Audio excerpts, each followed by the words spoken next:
Eis uma floresta desconhecida sem paralelo na Europa. Picos de cortar a respiração e animais raros.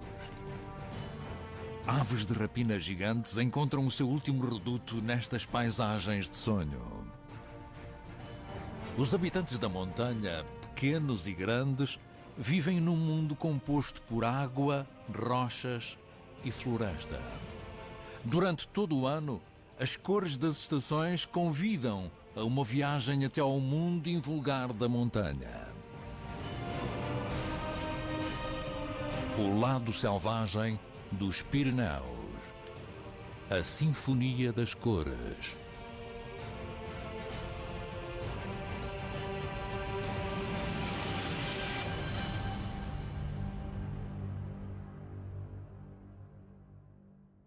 No sudoeste da Europa, desde o Atlântico até ao Mediterrâneo, os Pirineus estendem-se ao longo de cerca de 400 quilómetros e formam uma barreira natural entre a França e a Península Ibérica.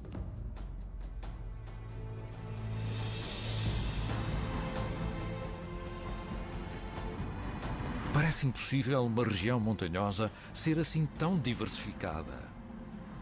Desde os cumes suaves junto ao Atlântico, passando pelas elevadas cordilheiras da zona central dos Pirineus até ao Mediterrâneo, a grandiosidade das paisagens rochosas é notável. Trata-se de um mundo cheio de segredos. Uma terra incógnita na Europa de hoje.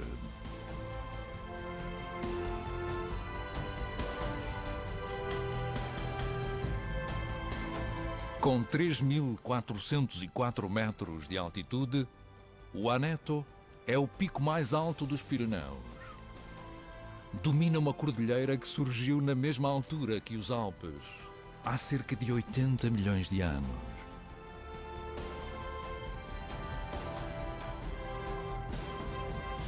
É o habitat do extremamente raro quebra-ossos. Manolo Graça e Juan Palacete converteram o seu passatempo num trabalho a tempo inteiro. Trabalham para o Parque Nacional de Ordesa, em Espanha, localizado na zona central dos Pirineus. Para eles, a conservação do quebra-ossos tornou-se uma missão de vida. Em todas as zonas montanhosas do centro e sul da Europa, os quebra-ossos gigantes foram perseguidos durante muito tempo com espingardas, veneno e armadilhas. O resultado foi um extermínio quase completo, sendo que só aqui nos Pirineus é que uma pequena população conseguiu sobreviver até hoje. Os quebra-ossos são extraordinários em vários aspectos, e não só para os conservacionistas. Com uma envergadura de asa que pode chegar até aos 2,90 metros, pertencem às maiores aves de rapina da Europa e às mais poderosas aves voadoras do mundo. O seu período de incubação é também dos mais longos no mundo da ornitologia. Desde o início da construção do ninho no outono até as jovens aves levantarem voo, passam 10 meses. Aqui, bem escondidos nos maciços rochosos dos Pirineus, vivem 140 casais de quebra-ossos. Mas são poucos os que se deixam observar como estes dois. Há 4 anos que Manolo e Juan descobriram um ninho e desde então acompanham a criação de todas as ninhadas. Os quebra-ossos são quase sempre monogâmicos e todos os anos utilizam o mesmo ninho. Os quebra-ossos adultos não se destacam apenas devido à sua marcante plumagem vermelha. São sobretudo as penas da barba semelhantes à seda que têm no bico que os tornam inconfundíveis.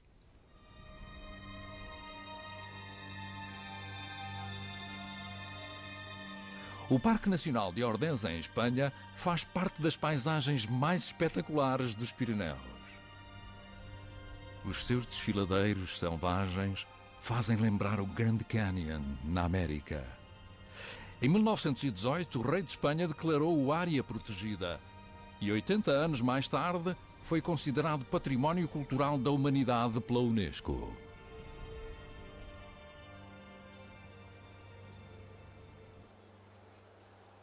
As medidas de proteção chegaram demasiado tarde para as cabras monteses. Elas deixaram de existir nos Pirineus há já 20 anos, sobretudo devido à caça. As populações intactas, como esta, continuam a existir só na zona centro de Espanha e nas montanhas que precedem os Pirineus. Mas isso deverá ser alterado. Os conservacionistas ambicionam fazê-las voltar às zonas altas. Fez-se uma investigação pormenorizada em termos de comportamento e das necessidades de espaço das cabras montesas.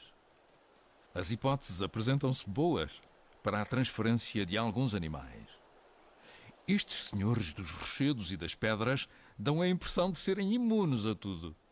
Sobretudo na altura da procriação, os machos não receiam quaisquer obstáculos, tendo apenas uma coisa em mente: fêmeas disponíveis para acasalar. Fora da época de acasalamento, os grupos de fêmeas formam uma parceria de conveniência com as suas crias. E enquanto isso, os machos mais velhos vagueiam juntos pelas montanhas. Mas agora, no outono, é tudo muito diferente. Quando se trata de perseguir as fêmeas, não há rochedos demasiado íngremes, nem picos inalcançáveis.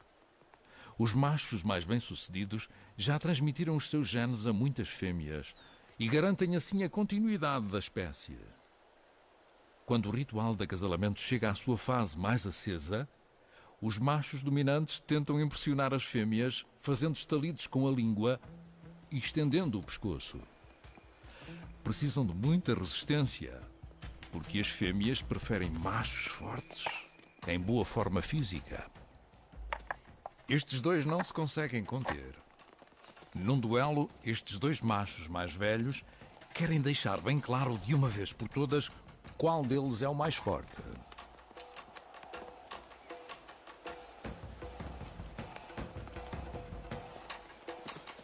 O projeto de repovoamento irá estender-se por muitos anos.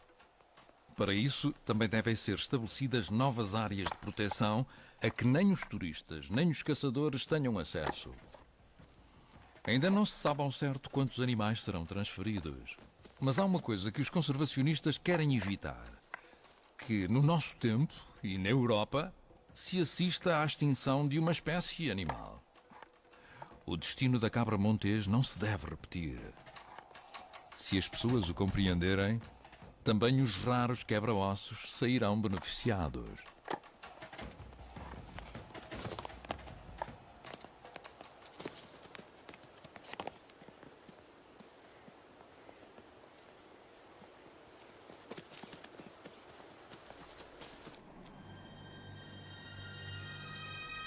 A partir dos 2.900 metros de altitude do pico francês Pic du Midi, na principal cordilheira dos Pirineus, a paisagem é grandiosa e chega até bem longe nos Alpes espanhóis.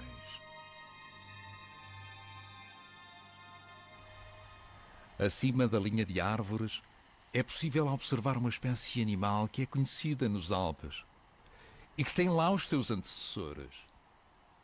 Nos Pirineus, as marmotas são habitantes recentes. Em 1948, esta espécie de roedores foi apanhada nos Alpes por um caçador francês que a trouxe para aqui como presa adicional para a águia real. Desde o início que as marmotas se sentiram em casa nos Pirineus, criando colónia atrás de colónia, e depressa se dispersaram pelas montanhas mais altas.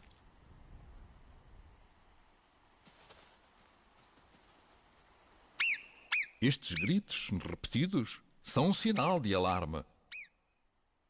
Sente-se no ar uma vibração intensa. Pode ser uma águia real. Mas afinal é apenas um quebra-ossos que não é perigoso para os roedores, uma vez que as presas vivas não lhe interessam. As marmotas adultas reconheceram rapidamente a diferença e regressam à procura de alimento. Elas têm pela frente 7 meses de hibernação e, sem uma espessa reserva de gordura, não conseguiriam sobreviver à estação do frio. Com a aproximação dos primeiros dias frios de outono, a neblina cobre os Pirineus, enfeitiçando o mundo das montanhas, envolvendo-o num véu de misticismo.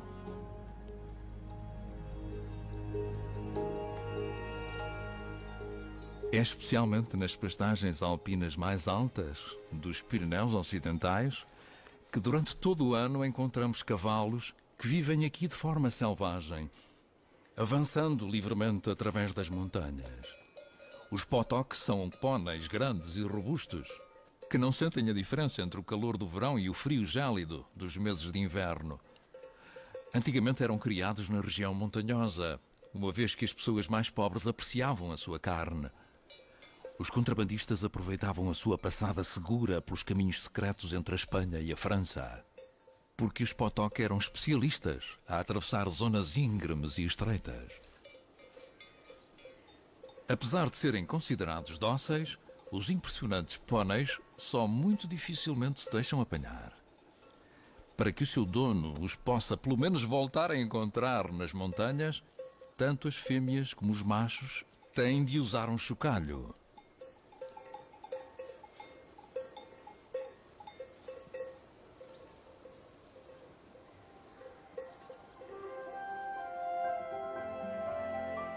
O mundo remoto do maciço do Monte Perdido, em Espanha, nunca foi fortemente habitado. Locais como Torla, na entrada do Parque Nacional de Ordesa, constituem um ponto de partida ideal para caminhadas inesquecíveis, sendo que no outono a observação de quebra-ossos é garantida.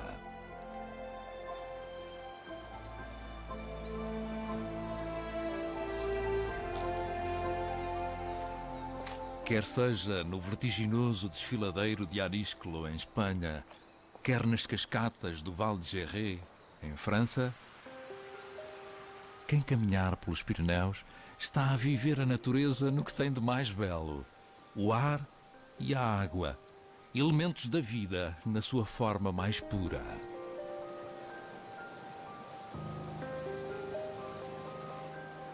Ao contrário do que acontece com outros riachos nos Pirineus, o Gerré leva muita água e oferece com as suas cascatas um espetáculo natural de rara beleza. Aqui os melros d'água sentem-se em casa.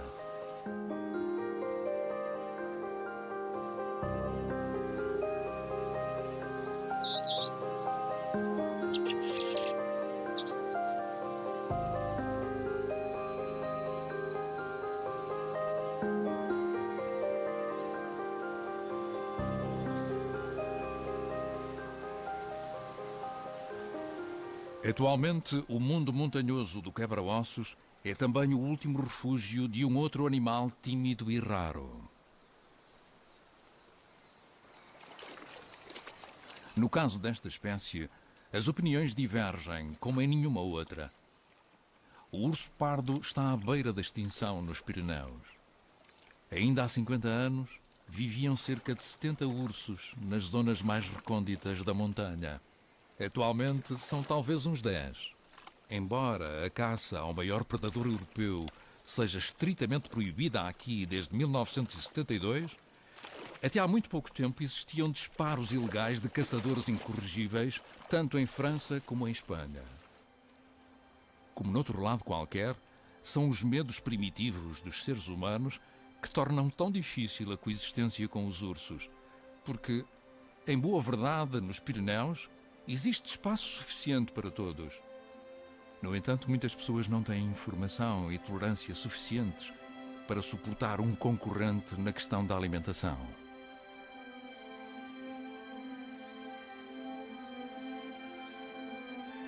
Os ursos pardos estão atualmente em vias de extinção em muitos pontos da Europa Ocidental. Mas ao contrário do que acontece com os grandes predadores, os quebra-ossos têm uma vida quase paradisíaca nos Pirineus. Não há qualquer outro sítio onde os possamos observar com tanta frequência como aqui, quando cruzam o céu sem um único bater de asa, como se não tivessem peso.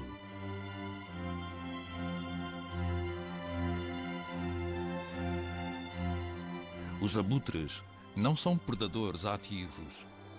Não capturam animais. São necrófagos e funcionam como polícias de segurança da natureza. Eles controlam diariamente os diferentes cantos da montanha, os vales, os prados alpinos. E fazem-no de tal forma que nenhum animal morto fica por destruir. E há muito para encontrar, porque os Pirineus albergam mais animais domésticos do que qualquer outra paisagem montanhosa da Europa. São sobretudo as ovelhas, que desde tempos imemoriais vêm pastar aqui nos meses de verão. Logo que a seca se instala durante o verão, os pastores percorrem muitos quilómetros com os seus animais, indo desde a zona central de Espanha até à zona alta dos Pirineus a norte. Na transumância ou deslocamento sazonal de rebanhos e pessoas, são centenas de milhares os animais que durante meses se mudam para o mundo montanhoso, rico em alimento. As vacas que pastam nos prados alpinos são de uma raça típica das montanhas. Vieram sobretudo da zona dos Alpes e já se fixaram aqui há muito tempo. Estas Aubrac adequam-se especialmente à dureza do clima da montanha e produzem um leite rico e saboroso, muito apreciado na confecção de queijo em toda a região dos Pirineus.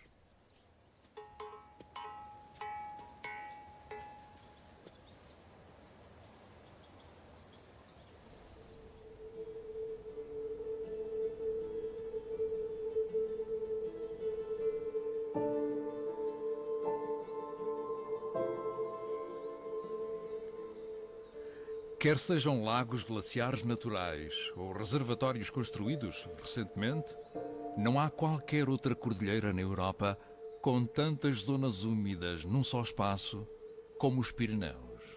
Nos sítios onde se conseguem formar aluviões, é possível encontrar os primeiros visitantes logo ao nascer do sol. As zonas pantanosas, ricas em alimento, constituem um ponto mágico de atração para a garça real. Com cuidado, estes predadores emplumados avançam através da vegetação aquática. A captura de presas requer alguma paciência. Os pequenos peixes são abundantes, mas conseguem esconder-se facilmente e, por isso, uma caçada pode demorar horas.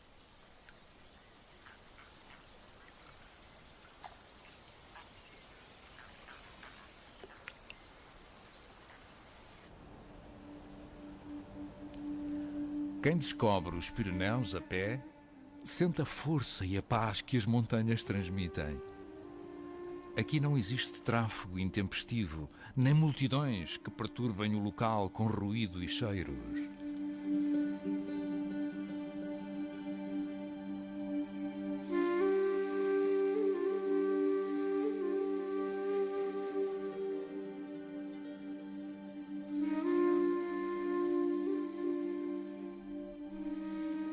Nunca aqui viveram muitas pessoas. Neste mundo inóspito, era praticamente impossível praticar a agricultura e a pecuária. A vida sempre foi difícil para os habitantes desta região.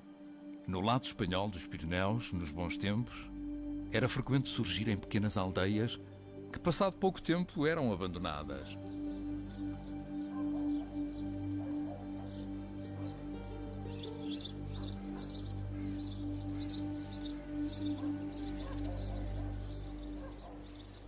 Um exemplo particular é o Pueblo de los Gatos, a aldeia dos gatos.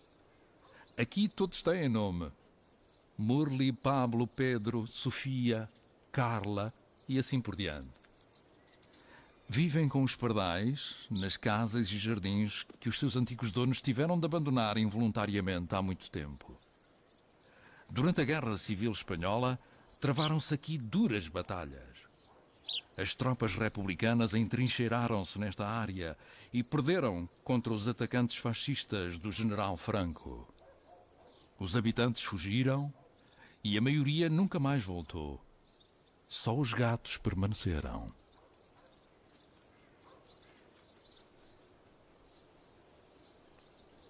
Em Pueblo de los Gatos, há um casal de idosos com 90 anos a viver com os gatos. Nenhum deles quis falar para as câmaras. José e Maria acham que já não são suficientemente bonitos para aparecerem na televisão.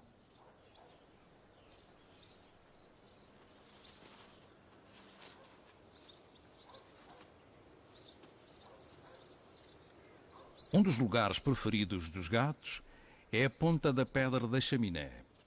Um sítio fantástico para cuidarem da pelagem. Desde há muito tempo é esta parte que se diz, nesta zona, que isso dá sorte e protege contra as bruxas más. Pelo menos no caso de José e Maria, tem funcionado.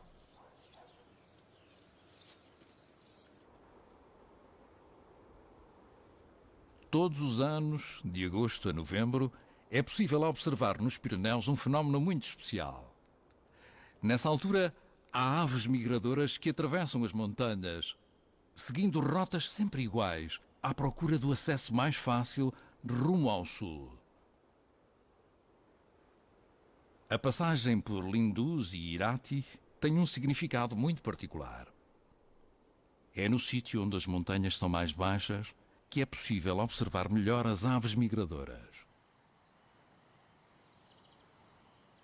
No início da época da migração, vêm para aqui muitos ornitólogos de toda a França e encantam-se a observar as aves, mesmo quando são muito pequenas.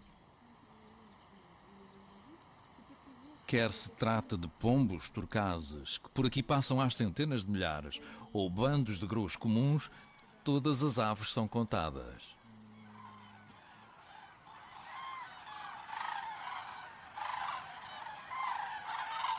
Só grãos comuns são 30.000 que todos os outonos atravessam os vales entre Linduz e Irati, procurando a passagem mais fácil sobre as montanhas.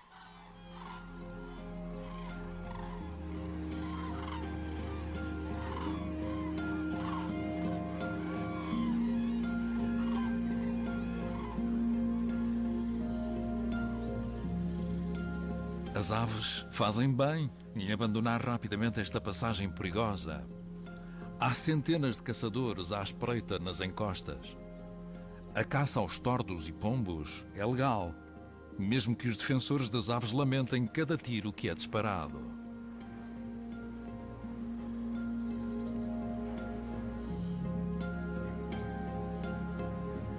Também os milhafres reais vindos da Alemanha seguem por aqui para passar o inverno em Espanha. Através dos dados dos cientistas, é possível avaliar de forma exata quais as espécies de aves que aumentaram ou diminuíram o número com o passar dos anos. É uma contribuição importante para a conservação internacional das aves. Os milhafres reais migram durante o dia. Ao pôr do sol, estas aves de rapina procuram um local para dormir. Para os contadores de aves, o dia só termina quando já não se avista realmente nenhum dos viajantes. O seu trabalho é fascinante e nunca têm pressa de voltar para as cabanas. E, além do mais, todos esperam até ao fim pelo grande clímax, a migração dos grãos comuns.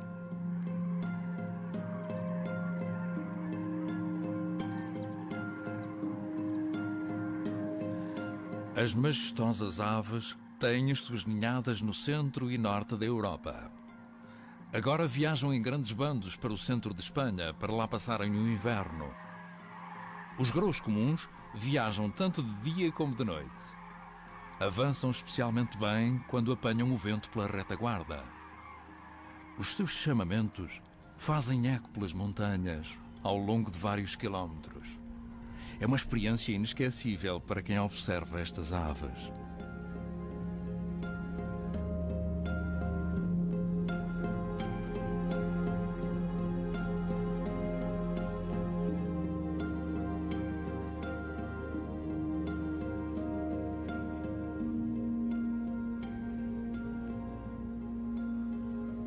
Em meados de outubro, as florestas dos Pirineus transformam-se num mar de cores espetacular. No espaço de poucos dias, as folhas das árvores passam de um verde uniforme para tons de vermelho, amarelo e cor de laranja.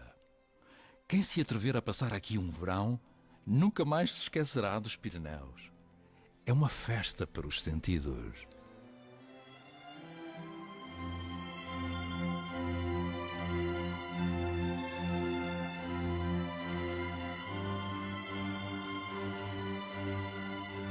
Com as luminosas cores do outono, começa também a época alta do quebra-ossos. é vê-lo deslizar como se fosse ultraleve. O seu território tem várias centenas de quilómetros quadrados e passa agora diariamente muitas horas a voar sobre as montanhas, à procura de alimento, mas também atento ao melhor local para fazer o ninho.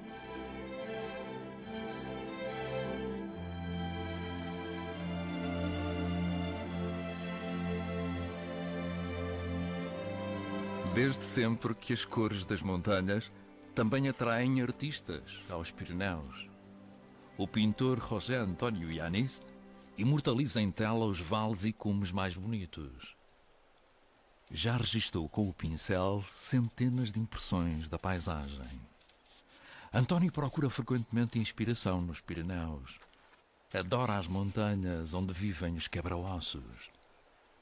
Para ele, esta paisagem é o expoente máximo da natureza inalterada.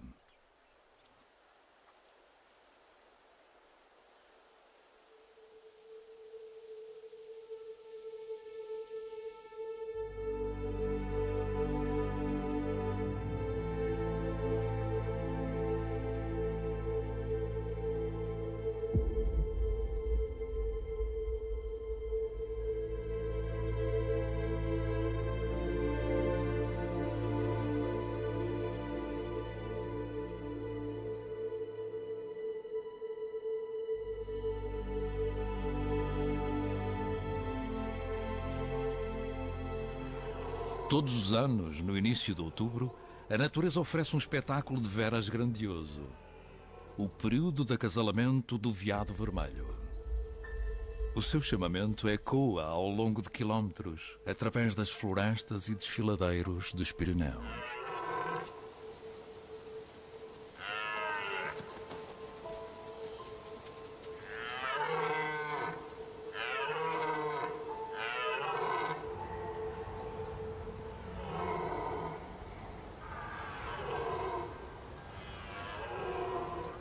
Através deste som, os machos assinalam a sua disponibilidade para o acasalamento e procuram afastar os rivais. Aqueles que não se deixam assustar por isso são desafiados para um duelo.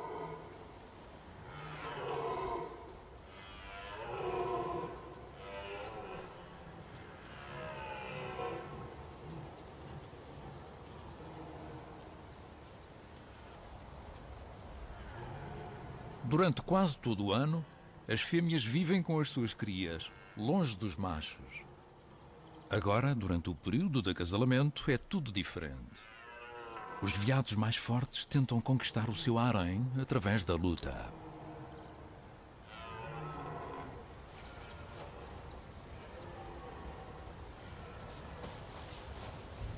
Os veados têm um olfato extremamente apurado. É frequente o macho dominante marcar o seu território com urina. A fragrância sexual que ela contém avisa os rivais para se afastarem, pois ali é ele o mais forte.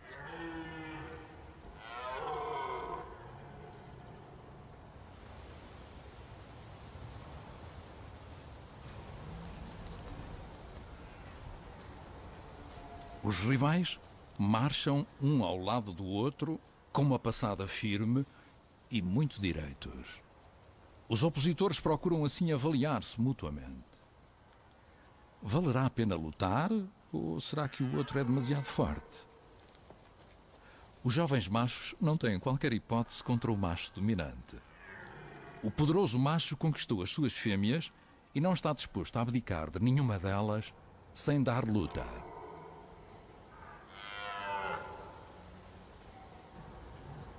No início do outono, os veados da montanha chegam a atingir um peso de 100 quilos e estão na sua melhor forma. Durante o período de acasalamento, ficam com muito pouco tempo livre para comer, uma vez que passam o dia todo a manter as fêmeas juntas. Frequentemente é preciso voltar a trazer para o harém fêmeas rebeldes. E isso faz-los gastar muita energia. Os veados pagam os dias de acasalamento com uma perda de 25% do seu peso.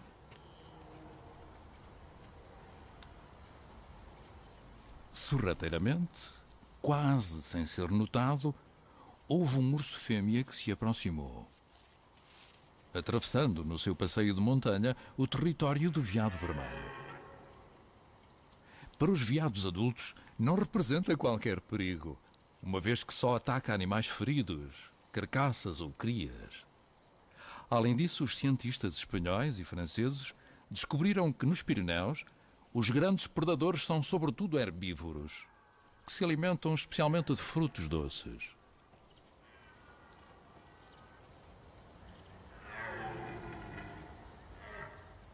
Mas os veados não confiam.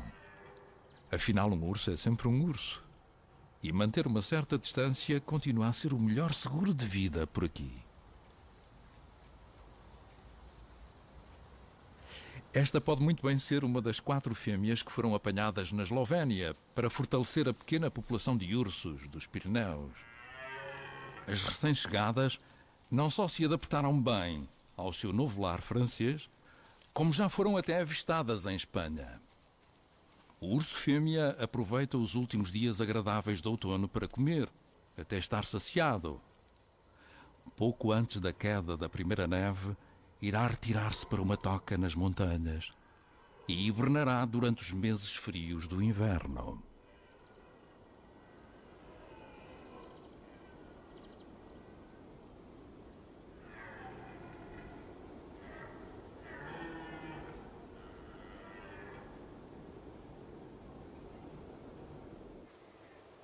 Para os ornitólogos Juan Palacete e Manolo Graça, o final de outubro significa o começo dos momentos de maior euforia do outono. Todos os dias saem para observar os abutres no Parque Nacional de Ordesa.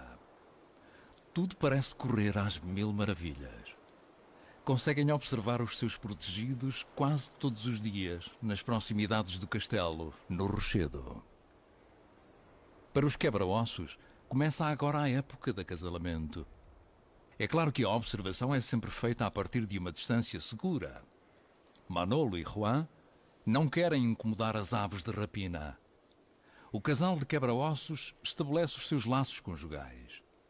Os parceiros pretendem passar também o próximo ano juntos e esperam ter descendência.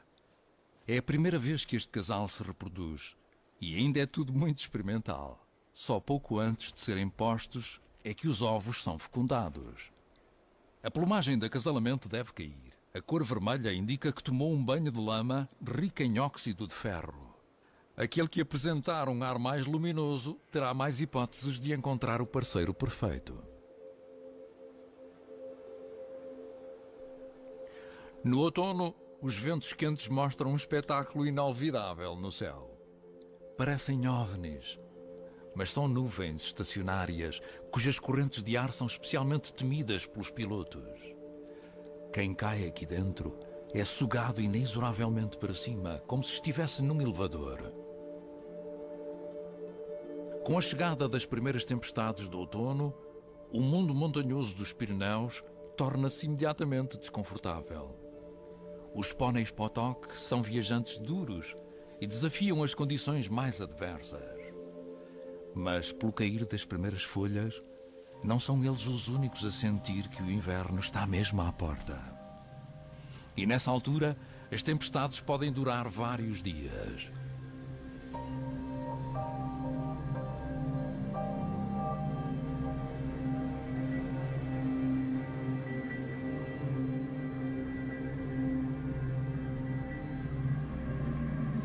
Quando as depressões vindas do Atlântico permanecem sobre os cumes, este mundo assemelha-se a uma lavandaria. A maioria das nuvens faz a sua descarga do lado norte dos Pirineus. No entanto, as gotas que conseguem chegar ao lado espanhol são todas muito bem-vindas. O verão deixa aquela zona muito seca e a chuva do outono é uma verdadeira bênção.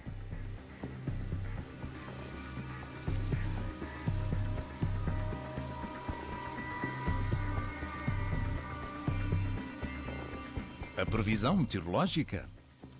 Bom, quem conhece as montanhas está sempre preparado para tudo. De um momento para o outro, a temperatura pode diminuir abruptamente. Podem surgir tempestades e mesmo durante o verão pode nevar de forma intensa. No entanto, mesmo quando o céu ainda parece muito cinzento, é frequente que depois da chuva o sol comece a brilhar. Por uma última vez, o outono mostra o seu lado mais bonito.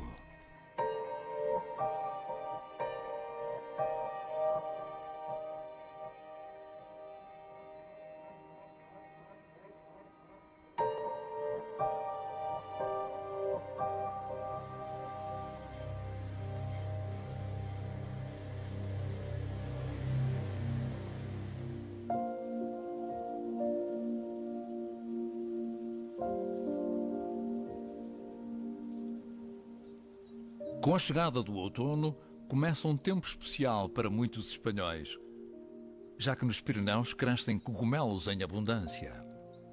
É claro que os especialistas os conhecem bem, mas também é bom que as outras pessoas sigam os seus conselhos.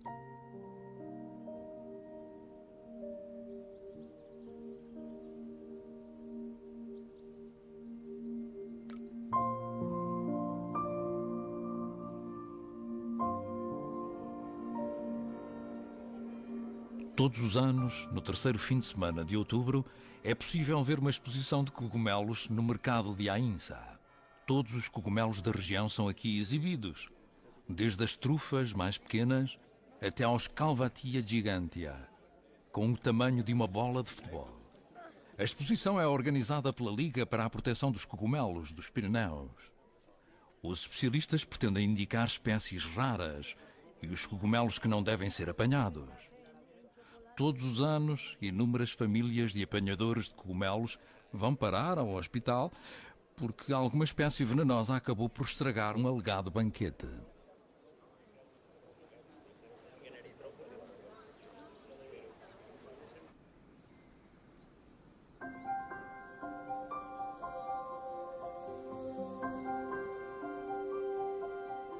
A partir do início de novembro, o inverno instala-se lentamente nas montanhas dos Quebra-Ossos. Acima dos 2000 metros de altitude, cai a primeira neve e nos cumes já faz um frio de rachar.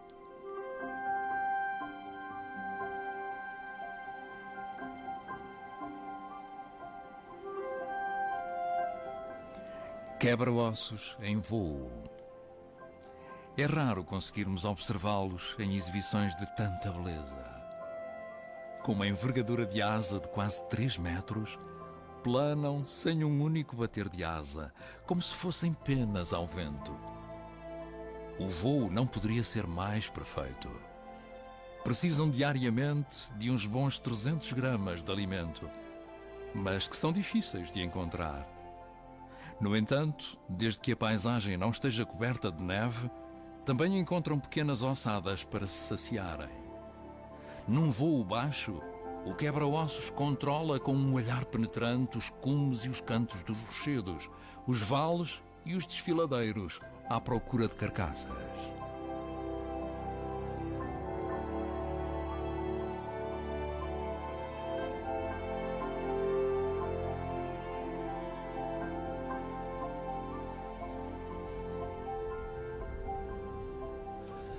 Quando, de repente, as nuvens escurecem o céu e as tempestades rugem por cima dos cumes, o ambiente torna-se quase apocalíptico.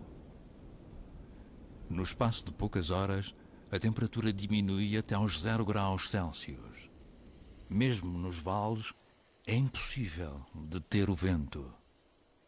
Ao longo de 4 meses, serão a neve e o gelo a determinar a vida nas montanhas. O inverno irá enfeitiçar os Pirineus, mas também exigirá o seu tributo. No caso dos quebra-ossos, acontece algo muito especial. Desde há alguns dias que um segundo macho visita o casal que está a nidificar. Embora os quebra-ossos sejam monogâmicos, muitas vezes é possível observar estes trios. As fêmeas podem assim escolher o macho mais forte para com ele gerar descendência. Mas também acasalam frequentemente com o outro, para o motivarem a ajudar a ninhada que aí vem. Trata-se de um requintado método para assegurar a sobrevivência das valiosas crias. Nos últimos anos, assistiu-se a uma outra surpresa nos Pirineus: o regresso dos lobos. Durante muito tempo foram odiados por aqui e no último século foram inexoravelmente perseguidos até à extinção por caçadores e pastores. Secretamente e em silêncio, acontece algo decisivo muito longe daqui. Alguns lobos começaram a migrar. Vieram do seu território nos Alpes Marítimos, na fronteira franco-italiana. Percorreram o sul de França, atravessaram o rio Ródano e continuam a correr até chegar aos Pirineus. Atualmente há 5 alcateias a viver neste mundo remoto e lentamente voltam a conquistar o seu antigo território. A posição das pessoas divide-se relativamente a esta questão. No lado francês dos Pirineus, os lobos são bem-vindos, ao passo que em Espanha são encarados com suspeição. O medo de um ataque de lobos é demasiado grande e os pastores temem pelos seus animais. Com efeito, durante os meses de verão, os lobos capturam muitas vezes ovelhas, que existem aqui às centenas de milhares nas montanhas. Mas os pastores são indemnizados sem quaisquer burocracias, pelo que na verdade não sofrem muito com as poucas baixas. Agora, no inverno, não existem por aqui animais de pastagem. E a caça torna-se uma luta de sobrevivência para os lobos, causando vítimas, inclusive entre eles. No Vale dos Quebra-Ossos, o trio voltou a separar-se. Algo não agradou ao novo parceiro. Os membros do antigo casal construíram o seu ninho gigante numa escarpa remota e incubam um ovo alternadamente. Agora, quando a maioria das aves prefere passar o inverno no Solarengo Sul, surge lentamente uma nova vida na população dos quebra-ossos. Passarão 2 meses até à eclosão da cria, isto se tudo correr bem. Quando, no meio do gelo e da neve, o inverno tiver enfeitiçado os Pirineus com todo o seu esplendor.